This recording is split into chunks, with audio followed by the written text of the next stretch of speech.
Okay, you are in the BranchPattern webinar series, and we are about to begin with our webinar, Reducing Viral Transmission in Buildings, How to Use the Flu Infection Risk Estimator.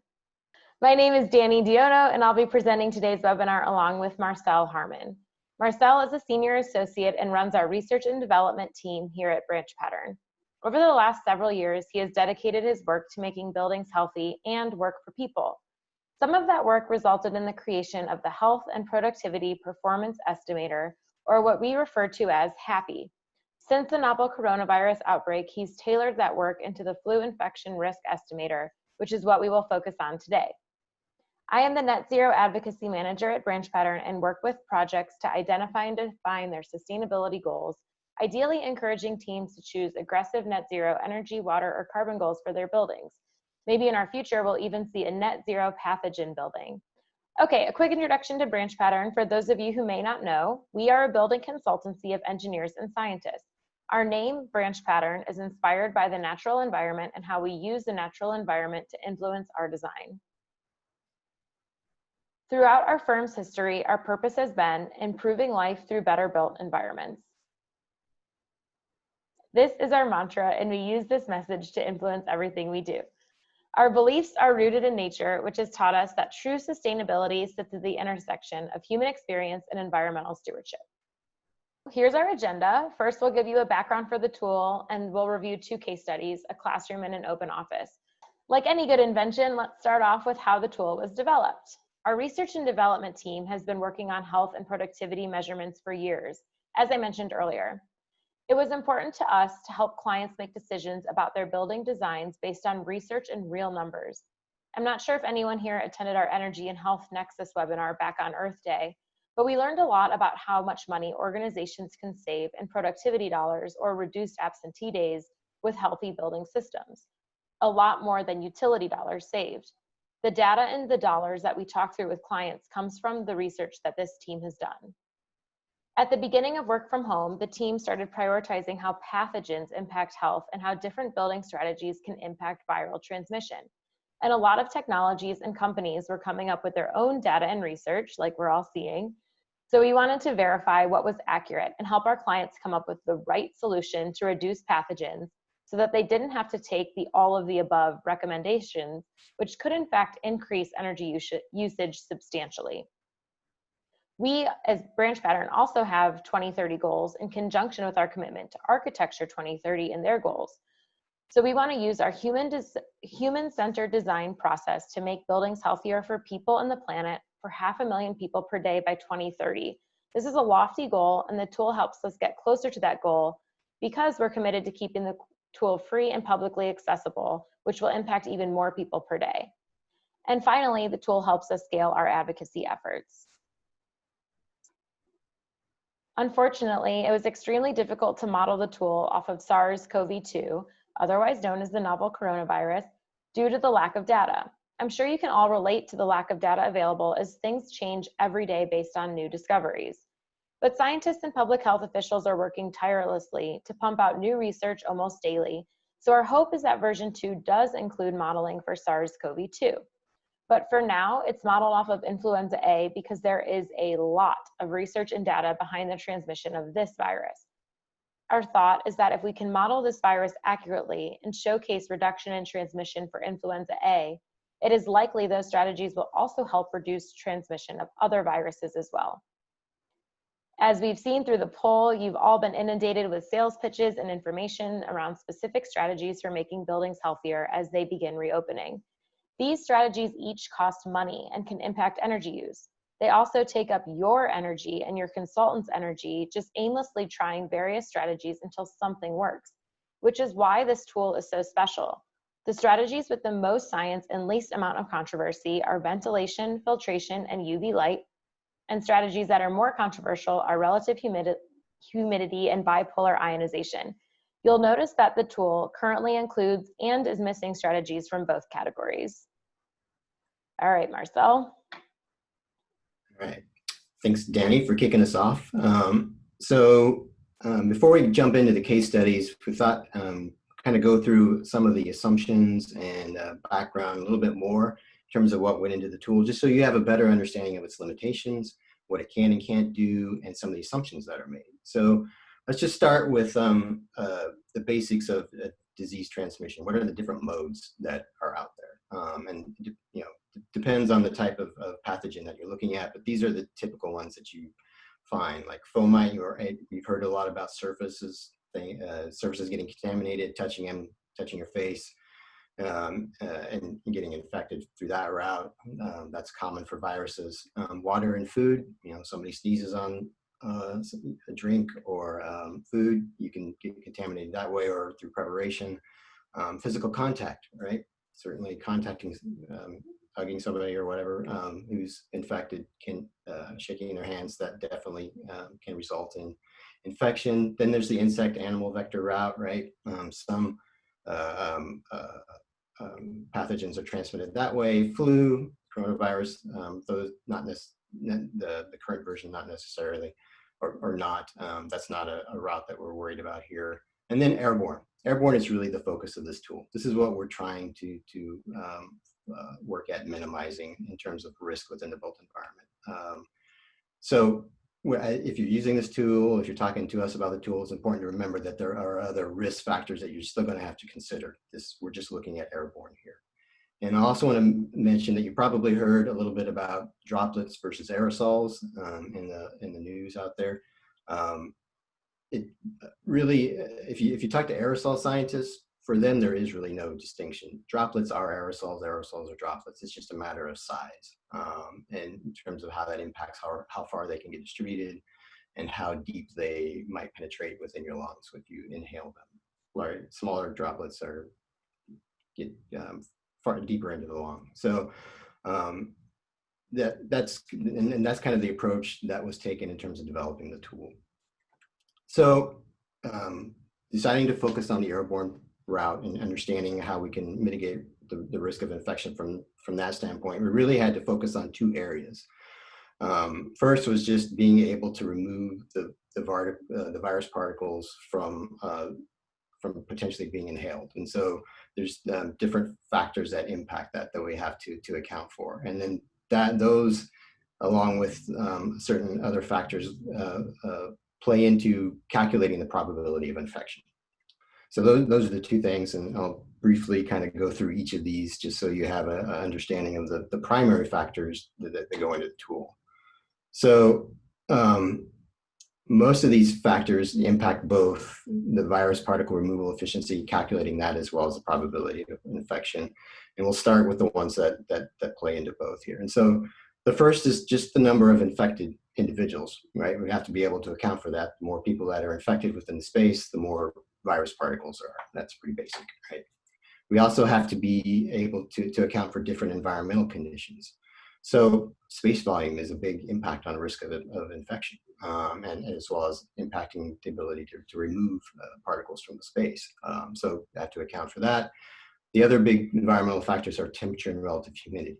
Now, for this tool, we're setting temperature as a constant, and that's primarily because the typical temperature ranges that you find within the built environment do not significantly impact the calculations for these simple models.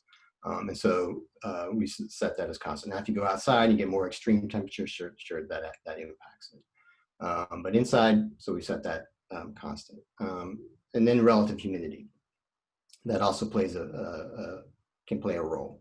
You probably heard recommendations from some researchers that we should be looking at 40 to 60% range within the built environment to minimize risk. And that's primarily related to two factors. The first is the direct impact on the virus itself.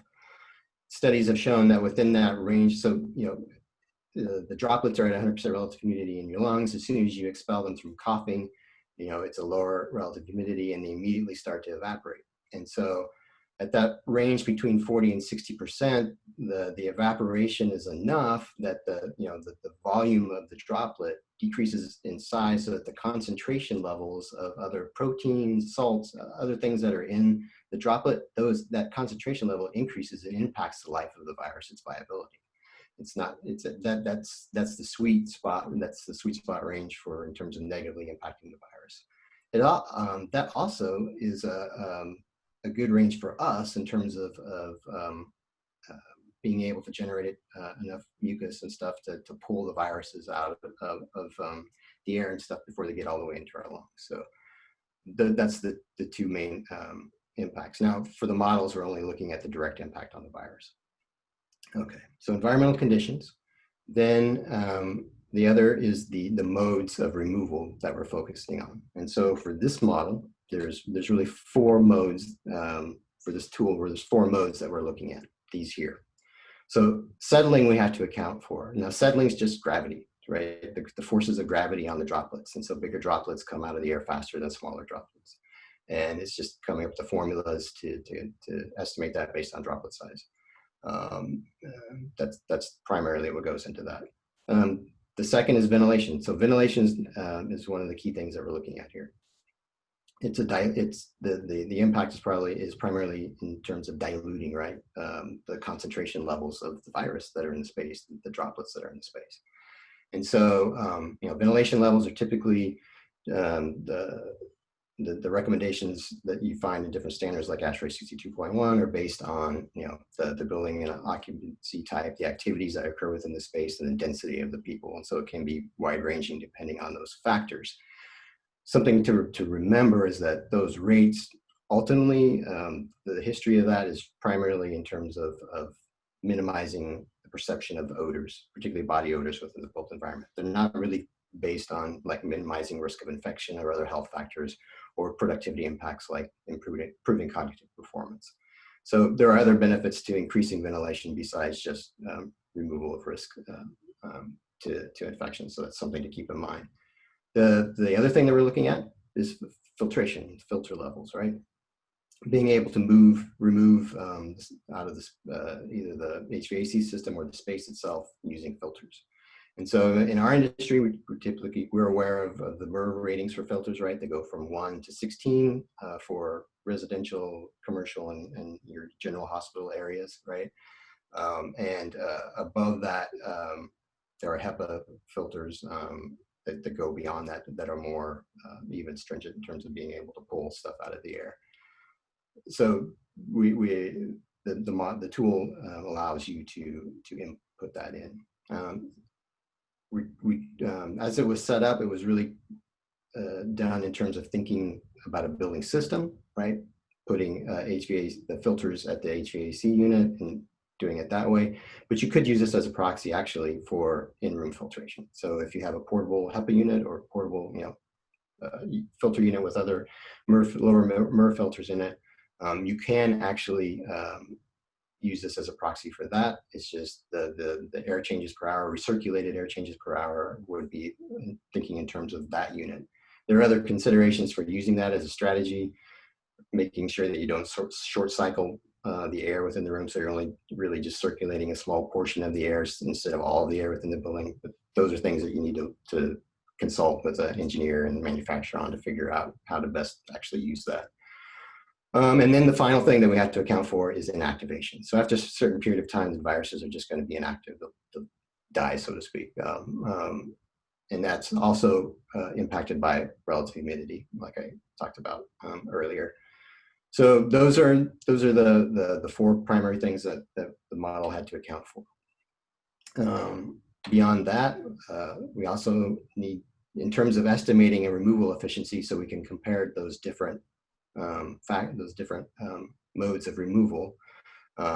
We need to just set a time after release to compare. It's kind of a snapshot of comparison between what percentage of viruses are removed after a certain period of time from somebody coughing or sneezing or whatever. So the tool is defaulted to 15 minutes, but you can actually change that to play with it. And then the last thing that impacts both of these, the removal efficiencies and the probability of infection, is the characteristics of the droplets themselves and the methods that they're spread. Those have a big impact. Let's go over that here really quick. So this image is taken from one of Dr. Lindsay Marr's presentations from Virginia Tech. She likes she said in the past, that the viruses in the air aren't naked, right? Most of the time they're within a droplet of some size. And so that droplet size determines how long it stays in the atmosphere, as long as how long the virus lives and where it eventually gets deposited into your lungs. So we have to take that into account. And then also, right, the method of spread. So this tool looks at, you can select between a coughing, a sneezing, or a speaking event.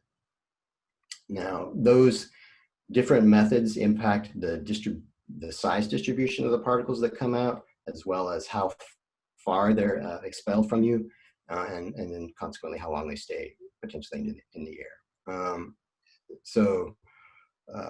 But you know, it's a simplification, right? So we're using an average based on other research studies looking at, you know, what the range of particle distribution sizes are from each of those types of events for the flu, and estimating a range or estimating an average and using that for the tool.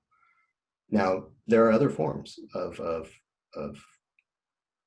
you know, speaking is not just one level, right? You can yell or you can whisper, and those impact the amount of and the size distribution of particles that come out as well. But we're not going that far for this version anyway. Singing and playing an instrument, those also are things that we have to consider. And so probably if you're looking at those type of activities, probably of the three that we have, coughing or sneezing is the closest, but maybe in future versions, we might consider trying to look at, based on some research that's ongoing right now, incorporating those types of methods of spread. So you can see from the figure here, basically, you know, the cough ends up as the biggest size distribution, but in terms of how far you project it from yourself, it's probably in between sneezing and speaking. Sneezing, it's a slightly smaller range, but will go farther out. And then just speaking or just breathing, it's a, you know, much smaller range, and they just kind of flopped out into the air. And this video here actually shows this pretty well. This is a model that was put together by some researchers, and this is actually part of a documentary produced by a media outlet from Japan. So this is about a minute long. Just take a look here.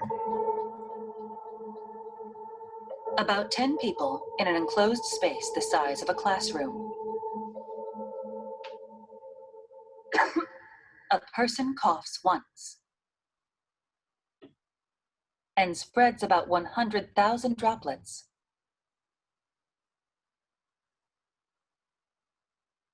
Large droplets are shown in blue and green. Most of these fall to the ground within 1 minute. But the micro droplets, shown in red, continue to drift.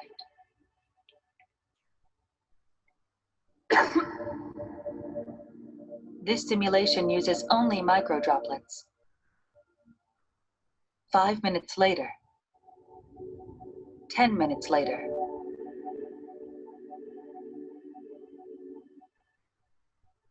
20 minutes later, the micro droplets are still floating in place. So that kind of visualizes a little bit better than the previous image. And something else to remember, so that was a complex model that was, you know, based on CFD modeling, and we're just doing a simple mathematical model that assumes that everything's equally distributed, the aerosols that stay in the air, as opposed to, you know, that complex and having pockets here and there. But it still works in terms of giving a general understanding of the risk, particularly when you're comparing different options. So these 5 things that I just went over, those are critical for helping to determine the virus, the removal efficiencies of ventilation, filtration, etc. So those also then, that information you take and then you feed it into the model that you select to determine your probability of infection. And for us, what we chose for this model was, or for the tool, was this Wells-Riley model of infection. It's workhorse among researchers, been around for a while, since the late 70s, modified a lot over the years. But it's because of its history and a lot of research that's out there that uses these models, we decided that that's what we would start with. So I'm not going to go through all this in detail. There's more on the website if you want to get into the specifics, but essentially it's based on this notion of infection called the quantum of infection, and it's kind of a hypothetical infectious airborne particle unit that's they back into it based on epidemiological studies of the flu in this case. And so that this single number that they use estimates the rate of particle generation, the infectivity of the particles, and how many of them are going to get into your lungs. And so based on previous studies, we used 100 quanta per hour. That's what is used for this tool. And then obviously we need vaccination rates. Oops, I jumped ahead here. That's okay, we'll just leave it. So we have to have vaccination rates because flu, we have vaccines for the flu, and so that impacts obviously the probability of infection. We have default values that are in the tool that are based on 9 years of the past 9 flu seasons from the data from the CDC, but you can play with that. Then moving down towards the bottom, we also need to look at the number of non-infected individuals. So we have to have an estimate of how many people are in the space that aren't infected, so we can determine how many potentially could get infected. And then a big thing is time of exposure, right?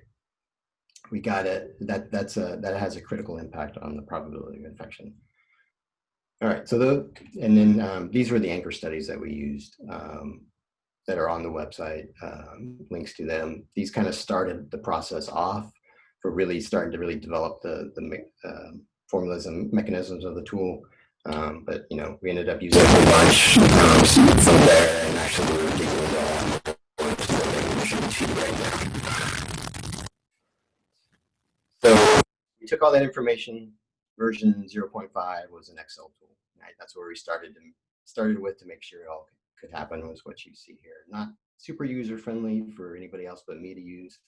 Right? I built it so it was pretty easy for me to use, but yeah, trying to put it out there for anybody else a little more difficult. So then we decided we wanted to have something on the web to make that happen. And Danny's going to go over the inputs on the web, so I'm not going to go over them right here. The outputs that you get, I do want to cover these just a little bit before we go to the live demo. Like I said, we look at removal efficiency from, so I just see, can everybody still hear me okay? It looks like my microphone. Yeah, it like glitched for a second, but you're good now. All right, good. So like I said, we're looking at removal efficiency for the different options, and it's a snapshot in time. And this is to give you an understanding of just how effective each of the methods, ventilation, filtration, for the conditions given, are effective at removing a certain percentage of the particles after a certain period of time. And it's not that particular calculation, while removal efficiency in general plays into the probability of infection, that particular calculation is separate from the probability of infection. It's just to give you a snapshot of how those different methods work for just removing the viruses. Now, then we also looking at what we're really probably interested here, the probability of infection. So we have it based on per day or per time that you decide to focus on. Maybe it's less than a day. You can select it for that. And that's really what a lot of you may end up really focused on. We've also incorporated the probability of infection for a whole flu season, given those conditions. But there's a lot of simplifications that happen to do that kind of estimate for this type of tool. So you really shouldn't be focused on the absolute values for the baseline and design conditions. Really just look at the deltas between those. Because it's really just a simplification estimate. And so don't get hung up on those individual absolute values, just look at the deltas. And then related to that are the sick days that happen as a result of that and the salary dollars lost. And again, focus on the deltas. Okay. All right, I think with that, we're ready to go to the first part of the live demo.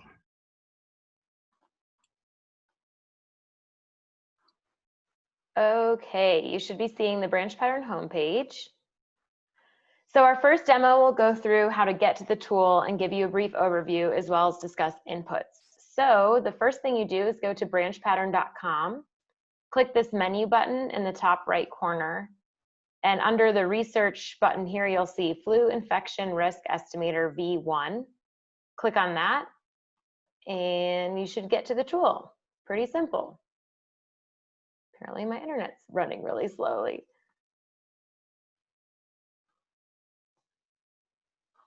Okay. Before we dive into the tool, I'd like to point out this link here connecting you to the terms and conditions and additional information. There's a lot of information in this page. I'm obviously not going to go through all of it, but I think if you have any questions about where we made assumptions or what data we're using, this is a good page to refer to.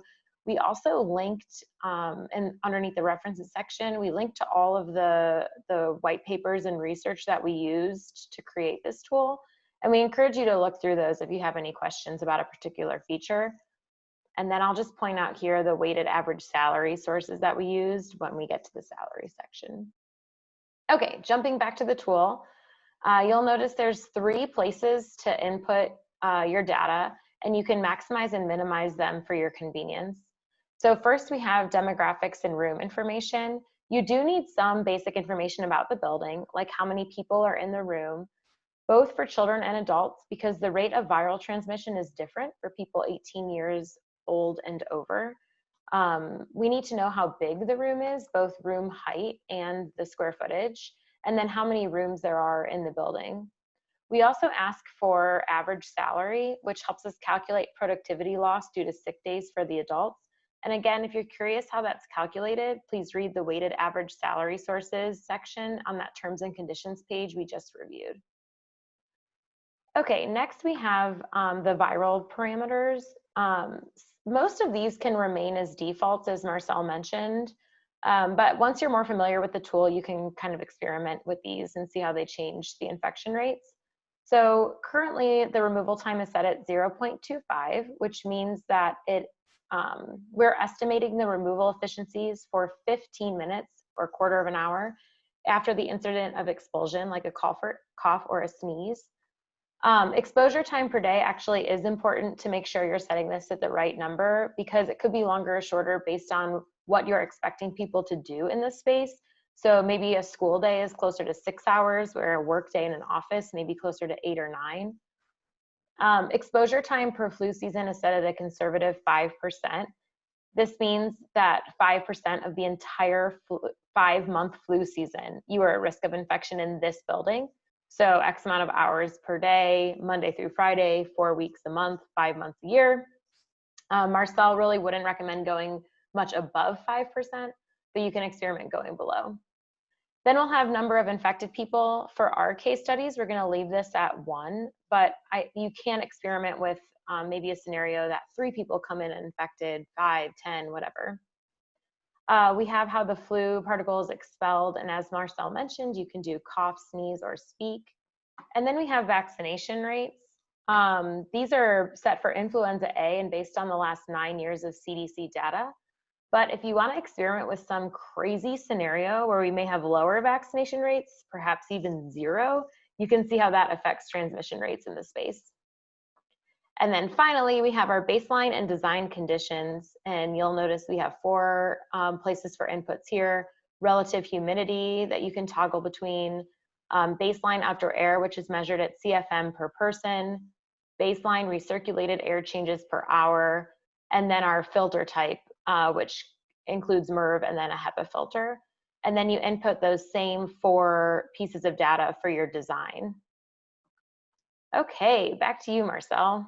Hey, Danny, real quick, do you want to go back real quick, and Sure. do you want to hover over the information bubble so that they can see that there's additional information for?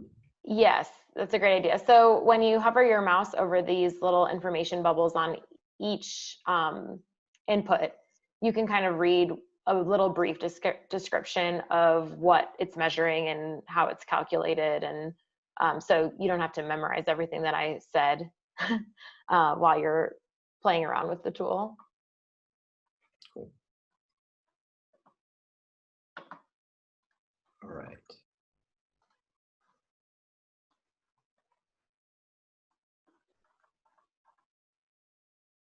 Okay, there Everybody see my screen? No? Yes, I see your screen. So let's go over the first case study. So here we're going to look at a classroom. And the common parameters under the baseline design conditions are shown here. We'll just say 1,000 square foot classroom, 9-foot ceilings. There's 15 similar classrooms throughout the building. We'll assume 25 students and 2 adults, a teacher and a para. And we'll just say an average day of 6 hours to start with here. When for relative humidity, we'll assume kind of a worst case winter condition, 20% relative humidity. 1 infected person and they're coughing. For the flu season, we'll assume 5%. Again, like I said, just use that to look at baseline design, and I would keep it low. I would probably never go above 5%. Because if you think about it in terms of the probability of being around somebody that's infected over the course of 5 months, and we're looking at hours here with the 5% of that time, it's probably pretty low. And then 1,200 CFM cooling max, 455 CFM outside air per code. So then what we're looking at comparing the 2 options. So, let's say we've got a VAV system where the box is pinched down to a very low level during the heating season, maybe it's only 30% of the maximum. Even at 100% outside air, this underserves the classroom. And worse, maybe you designed to only provide required ventilation air at peak cooling conditions. So it could be far less than required. So in this case, we're looking at 135 CFM of outside air per person, per total. And so that's 5 CFM per person. Then we'll just say that the air change rate per hour for the recirculated component is 1.7 with the MERV 7 filter. Now, let's say we want to improve that though, to 23 CFM per person of outside air. We'll keep the recirculated air changes per hour the same, but we'll bump up that MERV filter to 13, which is good practice anyway. So what do we get here? So here's some of the results. We're just looking at a very narrow component of these to give you the initial comparison of some different parameters here. But let's just look at going from the baseline to design or bad to good. That decrease in probability for the children increase per day compared to the baseline, that's 14.7%. So we're improving it by that percentage. If we just look at the absolute values of probability of infection per day under the design condition, the new one, it's 15% approximately, but under the baseline was 30%. And then the removal efficiency difference between the baseline and at the snapshot at 15 minutes out between the baseline and design was 30%. So so we're getting pretty good improvement by increasing ventilation and the filter level. Now let's just say that we reduce the exposure time from 6 hours to 2 hours. A lot of, especially for schools, some things we're looking at is reducing the amount of time that kids are in classes or on the building at the same time. And so just seeing what type of reduction in exposure does. So let's just look at the absolute probabilities of infection for the child between the design and baseline. So we were at, the baseline was at 30, but now if we just under 2 hours of exposure, it's down to 12.5. The design goes from 15 to just under 6%, right? That exposure time has a big impact on risk of exposure for the flu and also for other, from some of the modeling that researchers are doing relative to the coronavirus right now. And let's see, so then the other thing that's changed, we'll go back to the 6 hours of exposure, but then let's just bump up the design, let's bump it up to 40%. That's the baseline of that range, 40 to 60% that potentially can be beneficial. So what kind of change do we get there? So now if we just look at looking at just the design, since that's what we changed, we just changed the design conditions. What's that difference? So we were at 15.5% probability. So bumping it up 20% from 20 to 40%, that gave us a little bit of reduction in probability of infection, 1% reduction. But in this particular setting, this volume of space, this classroom with this number of people and 1 infected person, the ventilation and filtration had a much greater impact. Even if you bumped it up to 60%, which probably is not, I mean, we have issues with going 40 to 60% anyway, just potential mold issues depending on the envelope and environment. So while relative humidity has an impact, I think we can look at other methods for reducing that risk. Yeah, and so Danny's going to show you this on the actual web page itself. And Marcel, if you don't mind looking into the comments, and I appreciate everyone's questions, if you can also put your questions in the Q&A box so we don't miss them, as we're getting a lot of chats here. So just a quick reminder. Okay, so you should be seeing the tool again. We're going to walk through the classroom case study that we just covered. So first, we're going to enter demographics and room information. So we have 25 students in a classroom under 18, 2 teachers. We'll leave weighted salary at $45,000. The room height is 9 feet, and the room area we're going to change to 1,000. And we're going to have 15 rooms, 15 classrooms in this building.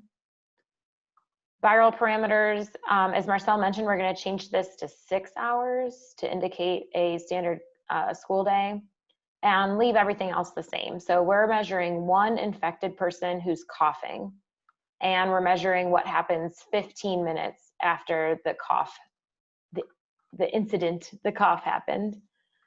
So our baseline conditions, like Marcel mentioned, we're going to leave relative humidity at 20%. We're going to change this all the way down to 5 CFM per person, 1.7 air changes, recirculated air changes per hour, and the filter type will be MERV 7.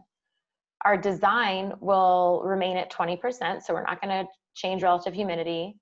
We are going to increase the outdoor air CFM per person all the way up to 23. Leave our recirculated air changes per hour the same, 1.7, but change our MERV filter type to 13. So you just simply scroll down, and you can kind of see while I toggle between these that the graphs are changing. So it's live changes. Okay, so here's our first set of graphs and tables. This is summarizing the risk impacts for both adults and children. By increasing CFM and MERV filters, again, that's all we did between the baseline and the design, we see a 26.4% decrease. Oh, maybe these changed since I last did this. Okay, we see a 15.5% decrease in adult probability of infection per day compared to the baseline. So again, that's those deltas that Marcel was talking about. That means that in an estimated flu season, we'll have 6 less adults infected per flu season. So that's a 5-month period. That might seem funny since we only had 2 adults in the classroom. And I think this will answer one of the questions in the chat. This is looking at the entire building. So we said that there were 15 classrooms, which means 30 adults. So 6 less adults will be infected per flu season. And that means that this school will save $3,264 in lost salary dollars in a flu season.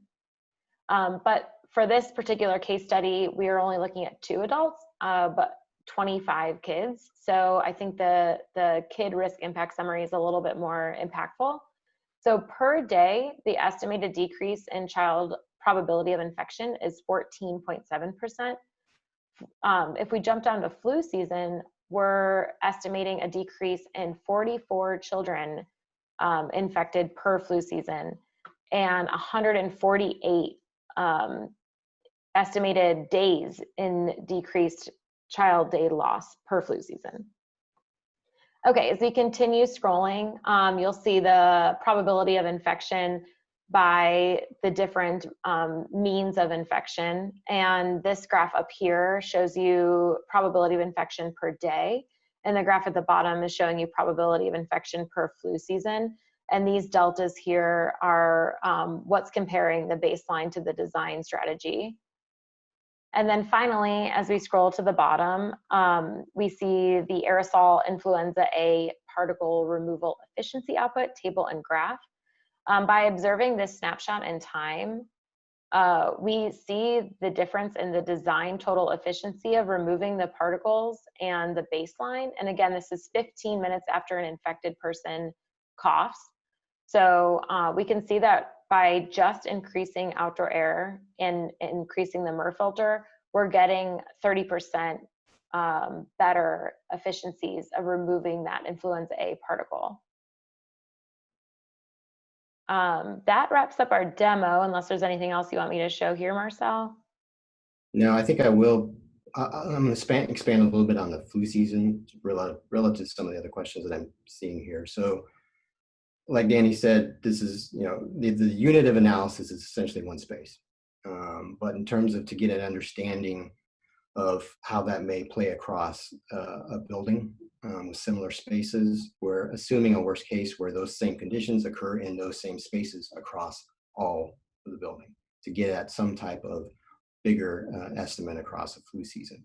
Right, you can argue that that may be overestimating. You can also argue that it's underestimating. So right, it's a simple model, and it's mainly focused on comparing, right, given these set of conditions, these set of assumptions of a design and a baseline condition. We also saw a question about super spreaders. That's really related to the quantum of infection estimate, and we do not, while we can vary the number of infected people within a space, the model is currently set up with that quantum of infection value constant. We're considering for the next version making that variable. So you could potentially model a super spreader or an individual that produces more virus than somebody else, or at certain stages of the sickness, illness, where you at some points during the illness you produce more than others. But right now that's fixed. Okay. All right, we have one more case study. We'll try to go through here quickly.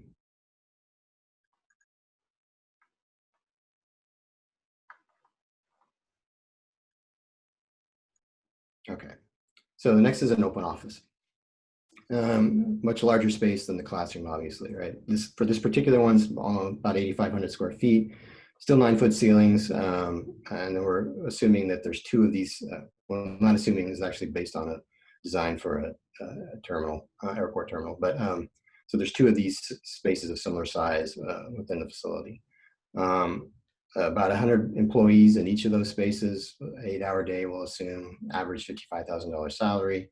We'll start with just one infected person in each of those areas, coughing, 5% of exposure time starting with, and then again, assuming a winter condition, worst case 20% relative humidity.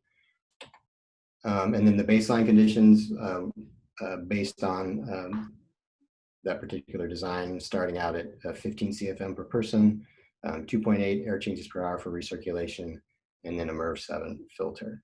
And then the potentially improved condition that we're looking at, bumping it up to 25 CFM per person, keeping that the recirculated air changes per hour the same, and then a MERV 13 filter again. So it's kind of similar to the last in terms of improvements, but there's a big difference here in terms of space volume that we want to get across, really. So you can see there is an improvement going from the baseline to the design condition. So if we're looking at the adult probability of infection per day, under the design condition is 300, but it was only 4.7 under the baseline. And that is really driven by the volume of the space. It's such a bigger space that this model that has a pretty huge impact on just starting it out in terms of diluting the virus that's produced by one person. And then so that was, I really wanted to get that point across. Now let's look at, okay, let's say there are more than one person. Maybe there's 3 people in this case. So we go from 3.1% under the design to 8.9, 4.7 to 13.3. And if you did that in the classroom, that would have really bumped it up even more because of the smaller volume of space. And so that gets this kind of gets at some of the behavioral aspects that influence risk mitigation for the flu. or anything viral transmission. We can do all these tools, all these, improve ventilation, filtration, look at relative humidity, bipolar ionization, or whatnot. But in the end, a lot of the strategies boil in mask wearing, which, right, that's really, studies have shown that to really be effective. We can do all of that, but in the end, it boils down to how well people follow the protocols, do everything, keep their masks on. And so inside the building as well as outside, the more people that are infected outside, and the more people, just looking at the flu, the more people that come to work sick, right, the bigger the increase of infection. And this is kind of gets at that. Okay, let's go back. Let's just say we'll increase the volume even more than what it was. Go back to one infected person. So you can see there is a difference. It further reduces the risk, but not by a whole lot. There's a point of diminishing returns, right? As you increase your space volume. Going from the classroom to this was a big jump, but going from an already big volume space to a bigger volume space, the improvement decreases. And that's also why, while some of the recommendations for whether it's in the office or schools or whatever, having these activities occur in much bigger volume spaces, why that's being made. All right, we'll look at this quickly on the web. And I'm seeing a lot of questions come in, which is amazing. So I'll try to get through this quickly. Okay, so we're gonna demo that open office case study. So now we have 0 people under 18, hopefully, 100 people in our open office space.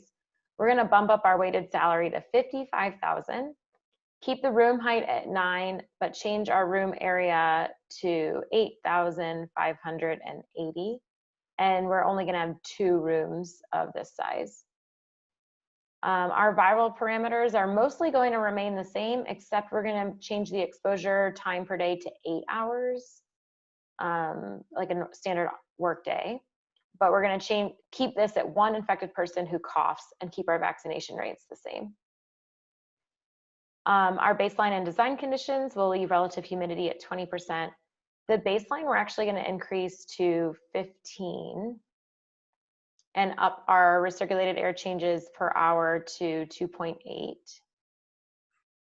Leave our baseline filter at MERV 7 and design our outdoor air to 25 CFM per person. Keep our circulation rates the same at 2.8 and increase our MERV filters. So scroll down to see your results. Obviously, there's not going to be any data for children because we put 0 in the space. But you can see that per day, we have an estimated decrease in 1.6 adults, which per flu season is 13 less people sick in that 5-month period, which saves this particular company $9,295 per flu season. And again, that's only 1 infected person coughing once after 15 minutes. Here we have the probability of infection for different ways of becoming infected. Again, this is per day and this is per flu season. And finally, our removal efficiency output is showing you that the baseline will remove the particles after 15 minutes, will remove 60.5% of infected particles, where the design will remove 75.9%. So we're seeing a 15% delta between the baseline and the design. And you know, we didn't do that much. We changed the CFM per hour slightly and changed our MERV filters. So, you know, as we compare our last case study, a classroom, to this open office, it does change dramatically with the volume, as Marcel mentioned. So now that we've gone through and presented our case studies, we have about 20 minutes left in the webinar to just kind of experiment and answer your questions. I'd also love any suggestions that we can model live.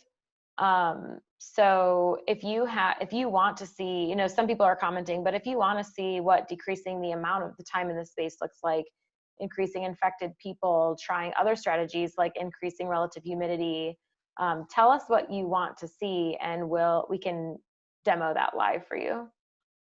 And we should have mentioned this earlier. Maybe you did, Danny, and I missed it. But you can open this up yourself right now. and start playing with it and ask us questions as you're doing it. Yeah, if you won't So get I thought I'd start. Let's see, I was just starting to look at some of the questions coming in. There's one question about collaborating with medical experts, and I was going to type this out, but I can. Okay. Yeah. So basically, most of the parameters, the calculations, the formulas, the assumptions, all these come from peer-reviewed studies at this point, from epidemiologists, aerosol scientists, medical professionals. So that's where they come from. And there's actually, and I've compared it to some other Excel tools out there from some of these researchers. It's in line with what they're doing. And we've got an aerosol scientist engineer who's agreed to review this in depth at the moment. I don't think she's started yet, but she is getting ready to just to make sure, double check us again, make sure haven't missed something that we should have. So hopefully that review is done in the next couple of weeks, just to make sure. And if we find something, we'll update it based on that. Either this version or it'll come out in V2, which hopefully will be in mid-August at the latest. Yeah, so that's that.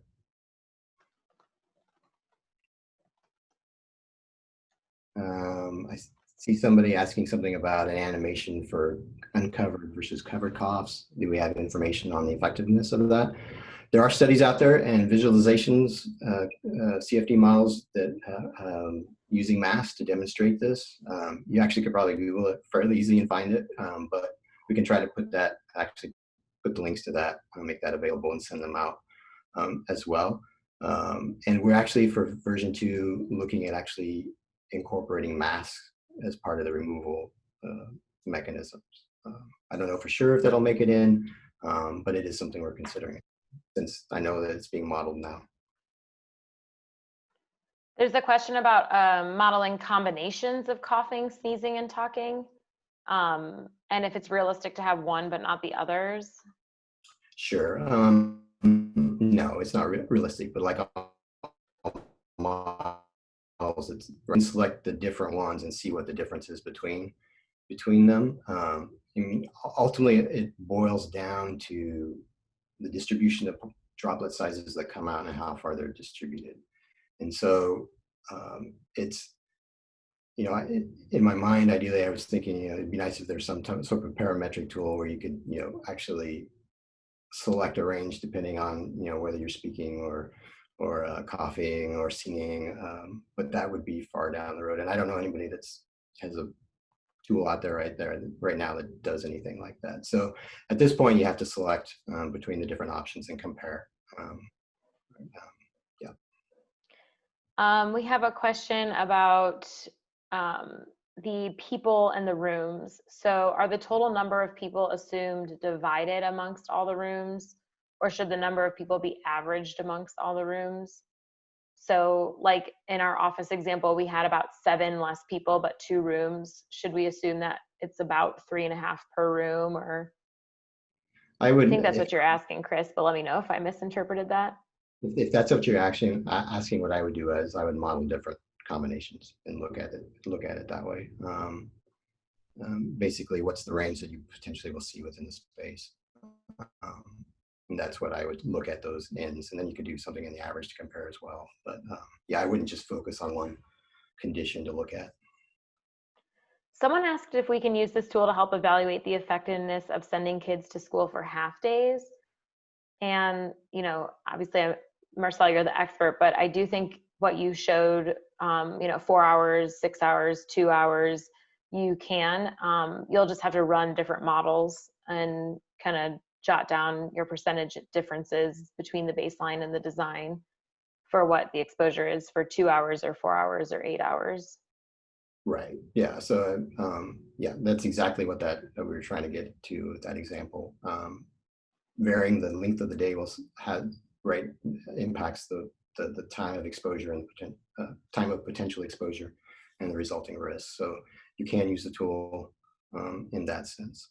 One other thing I want to quickly mention, we're kind of, we're talking about reopening strategies, all, the elephant in the room there COVID, right? That's kind of the elephant in the room. It's important to remember the tool is developed for influenza at this point. Version 2, we're really looking right now getting the coronavirus in there. But for now, this is influenza.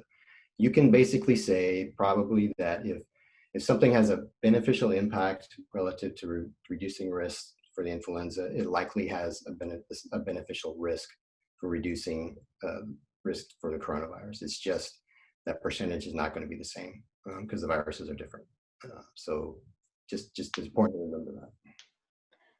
I also think that's a good time to mention unintended good and bad consequences that come from all of these strategies. So you briefly mentioned that when you increase humidity up to a certain percentage, that could impact mold or air quality and smells. Just like increasing outdoor air, we've published studies on our website about how that can impact cognitive function in students. So this, strategy could be good for removing influenza A from your classroom, but it could also be good for your teachers and your students. So. Yeah. Okay, Gary here is talking about the challenge for good data and air changes in ventilation. So how do you actually verify your air changes in ventilation? Often in older buildings, like most schools, they don't often deliver what is designed. Hey, Gary, good to hear from you. Yeah, no, it's a great point. Actual conditions are often different than design conditions and often worse than design conditions, particularly in schools.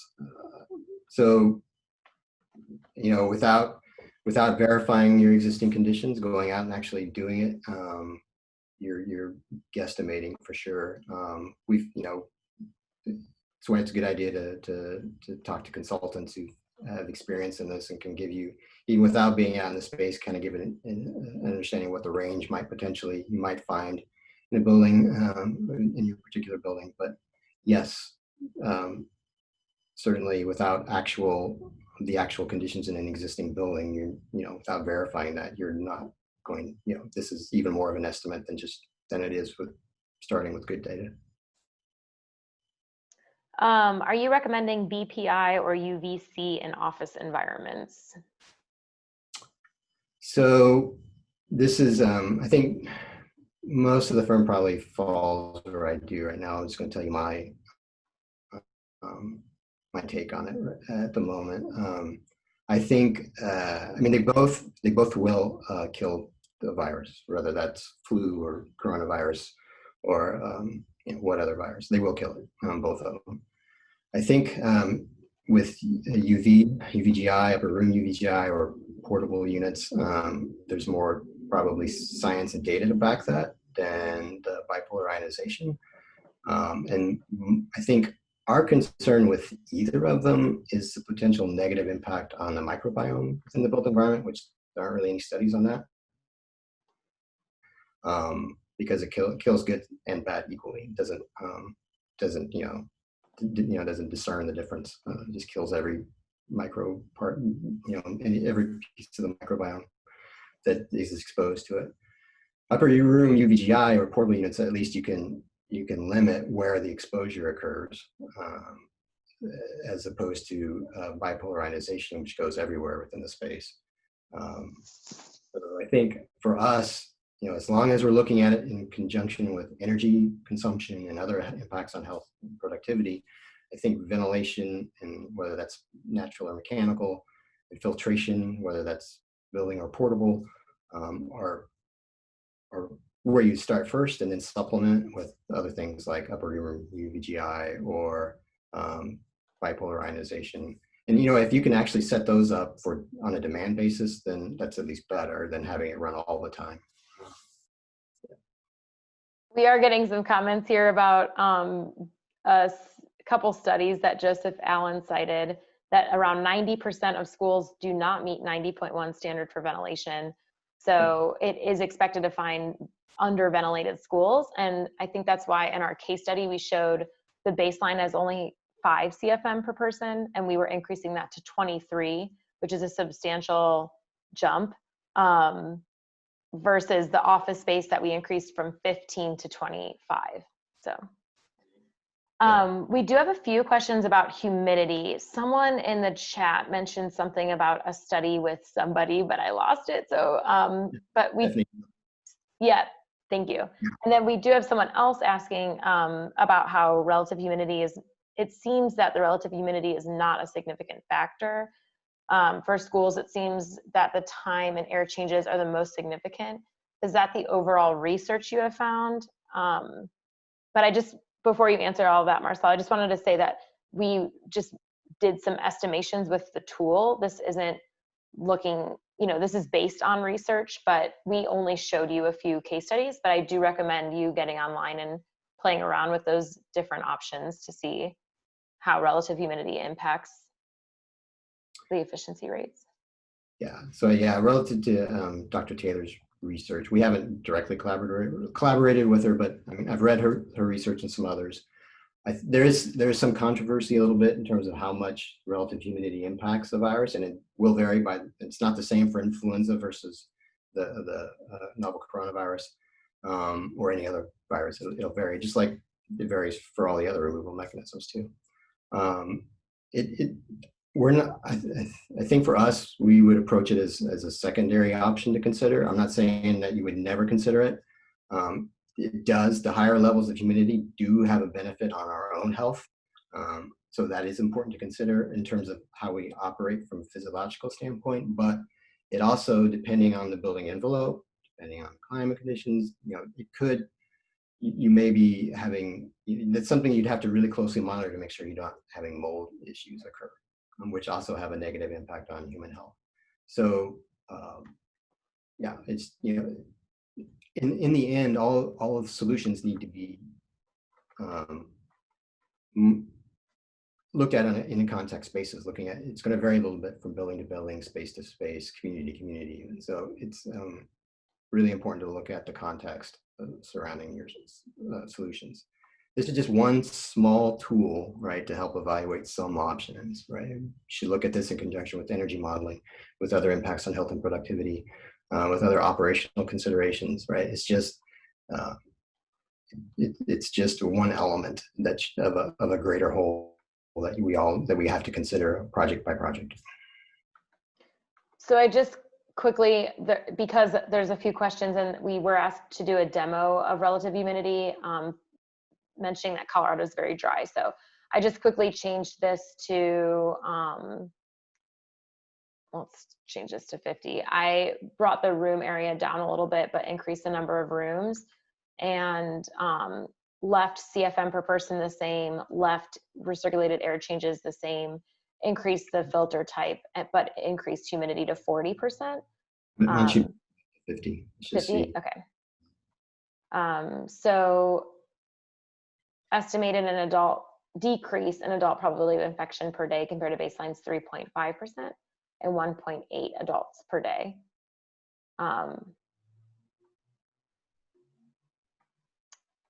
And down here, between the baseline, we're at 65.1% of removal efficiency, and our design 79.4, so about 14% better. Yeah, it's not, so now, so that's at 50. Now go up and change it back to like, just keep it at 20. We'll see what the comparison is. Do you want me to move this up? Yeah, we'll just change that, the relative humidity. Oh, sorry, the baseline is 20 and this is at 20, is that what you want? Yeah, okay. Keep those, you know, that's the only change. So the only change now is MER filters. Right. So I'm just comparing the previous 50% back to 20%. What's that? Yeah, so 65.1% is our baseline, 74.2, so a 9%. Yeah, I mean, it has an impact for sure. I mean, relative humidity definitely impacts it. It's just, from what we've seen in most of the thing, of the research out there and the scenarios that we've run from aerosol scientists, is that it's a smaller impact, at least for the flu. Like I said, that's the coronavirus is different, or any other virus. You have to look at it specifically. And we spent most of the time looking at the flu to get the tool developed. Now we're delving into the research that's been coming out daily on the coronavirus. There's a couple of researchers out there that have developed some simple models to use and some estimates for a quantum of infection. So we're going to start looking at updating it to see how it compares to that. So I know we're getting close to time here. We have 5 minutes left. We're going to try to answer as many questions as we can, but I put a poll up here. If you would like to participate in a follow-up discussion with myself and Marcel, just click yes. You don't have to click no if you don't want to. And we'll reach out to you individually to get something set up. But we will keep going here. Someone mentioned here that he or she is a facilities person, but doesn't understand how to find the recirculated air change rates per hour of their existing facility. So I would talk to, my first bit of recommendation would be to talk to a consulting engineer, mechanical engineer, or a commissioning agent who understands that to help you figure that out. And they may even be able to, depending on the type of building management system you have and HVAC system, they may even help you walk you through without even being there. So that if you've got somebody that you're using, certainly our firm could do that. But whoever you're comfortable doing, call us. We'll put you in touch with somebody, one of our engineers, commissioning agents, to help you figure that out. And there are a couple questions about energy efficiency and like doing cost estimation to model whether or not something is worth it. And that's another great point to mention, where we wanted to make this tool available to everybody and easy enough to use to model some different strategies.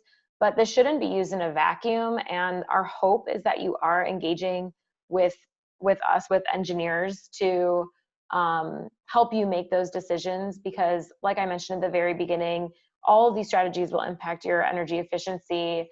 The goal is that we use this tool to not do an everything type solution. So if you're increasing humidity and increasing air changes per hour and increasing outdoor air, that's going to add a lot of energy consumption to your building.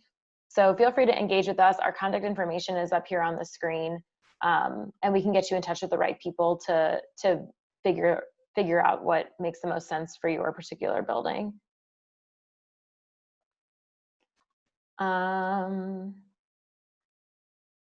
Someone's asking about like the year that the building is built, the code when it was built, and the type of system.